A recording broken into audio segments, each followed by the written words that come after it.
એક રવિવાર આવો ને આવતો રવિવાર ના આવે અને પ્રમાણ ના આલું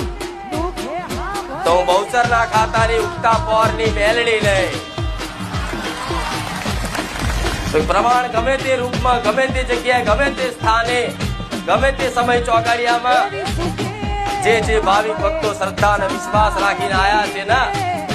એના ઉઠી સપને જે ચુંદડીમાં દર્શન આલીને એને રાજી રાખીશ. હું મેલડી આવું બોલું અમથું નાનું મોટું એક કામ કરી એને રાજી કરી લઈશ, એનો વિશ્વાસ જીતી લઈશ કે દીકરા મારી દા ધોમમાં સોલંકી પીઢીની કુળમાં કદાચ રોમ મારી મેલડી બેઠી છે, કુખાર મેલડી બેઠી છે. અને વિશ્વાસ સાથે દરેક આવો તો દરેકને એવા આશીર્વાદ આલીશ કે આ તમારો